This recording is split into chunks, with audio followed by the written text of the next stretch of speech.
Hey everybody, Isaac here, and in this video, I'm going to go over some more important stuff that you need to know for QHack 2024. And yeah, I spilled my bubbly on my brand new QHack shirt.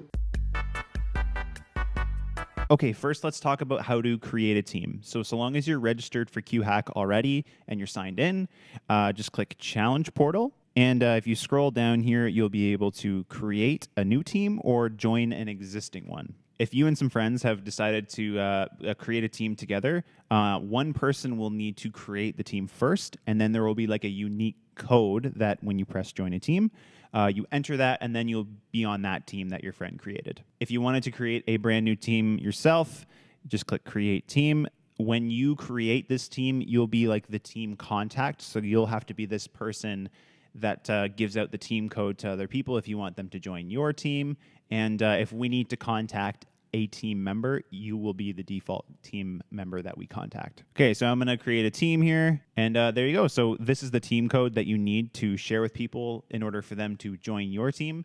And if you want to just mingle and meet new people, you can actually go on our Discord server. There's a looking for a team chat channel there.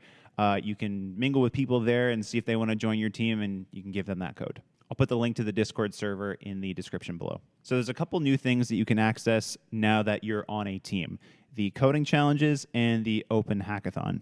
People who have attended previous QHacks know that the coding challenges are a huge part of QHack, and here's how they work.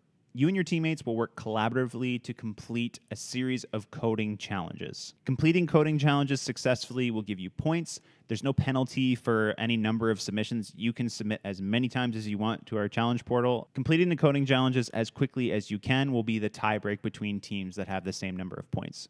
So if your team and another team, say, have completed all of the coding challenges, the team who is actually awarded first place is the team that completes the coding challenges in the quickest amount of time. The time is measured from when the coding challenges open, which is February 12th, right at 9:30 a.m. Eastern Time. People who have tried out our coding challenges on PennyLane.ai will be familiar with how this all looks. So on the left-hand side, there's instructions about what the challenge is asking you to do, details about what the input and outputs are to the code, and test cases that you can use to test your solution. Now, we have private test cases that you can't see as well to just ensure that your solution is correct in general. But okay, in this particular challenge, I'm just asked to complete this function called add. The yellow areas are areas where I can't edit anything, and the white areas are things where I can edit. All I need to do here is return A plus B, and if I submit things, I'm routed to the submissions tab that's also on the left, and there I can just see a history of all my previous submissions for this particular challenge, and lo and behold, that submission was correct. Now, if you want to try some solutions out on your own, you can copy all of the code here that's on the right and paste it into your favorite interactive developing environment or IDE of your choice, like VS Code, Sublime, or whatever. Test out your code there and then paste the solution part of that, the part that's editable actually in the challenge platform. Paste that back here, submit it, and that can be your workflow. You can also open this notebook in QBraid Lab. QBraid's the sponsor for this year's QHack. I'll put more information in the description down below, but you can just access everything here if you want. That's fine. Now, if you're stuck on a challenge, definitely check out the resources tab here. There's a bunch of stuff to check. You can also reach out to our QHack support team by clicking QHack support, and that should put you here.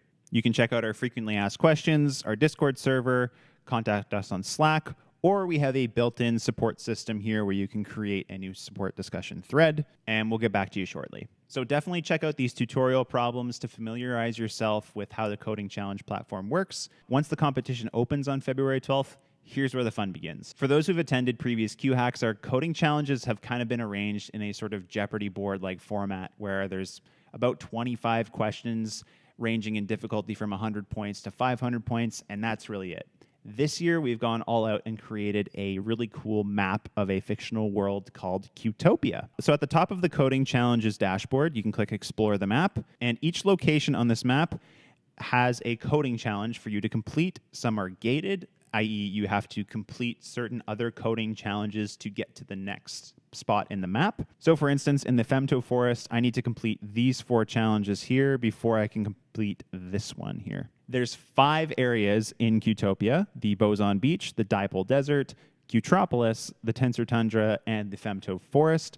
Completing all of the coding challenges in the areas surrounding Qtropolis will unlock the final challenge, which is in Qtropolis. For those that place in the top 5 of the coding challenge competition, you will take a piece of the prize pool, which is pretty big. First place will net you $2,500 in gift cards. Second place, $2,000, all the way down to $500 for fifth place. All right, so we've covered how to create a team and how to get started with the coding challenges. Now, the other thing that creating a team unlocks for you is the Open Hackathon. The Open Hackathon opens on February 16th at 10 a.m. Eastern Time, and it closes on February 22nd at 5 p.m. Eastern Time, which is the end of QHack as well. There should be an up-to-date timer at the top of the Open Hackathon dashboard that shows you how much time you have left to submit your Open Hackathon challenge.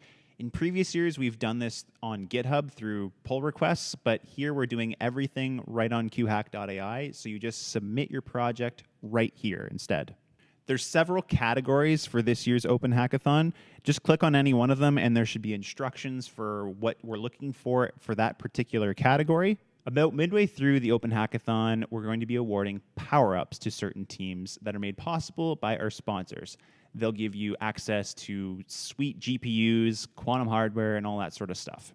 How you get them is by going to the Open Hackathon dashboard and submitting the form here. Power-ups will be awarded based on your preliminary results. Prizes for placing in the top 3 of the Open Hackathon will be $3,000 down to $1,000. Now, beyond the Open Hackathon and the coding challenge competition, there are other ways to get prizes. Just go to the prizes tab here on QHack.ai and have a look. You can get prizes based on referring people to register for QHack, participating in the QHack meme competition, joining the live stream, and just participating in the chat, and so many other things. That about covers the essentials of the things that you're probably going to interact with most on the QHack website.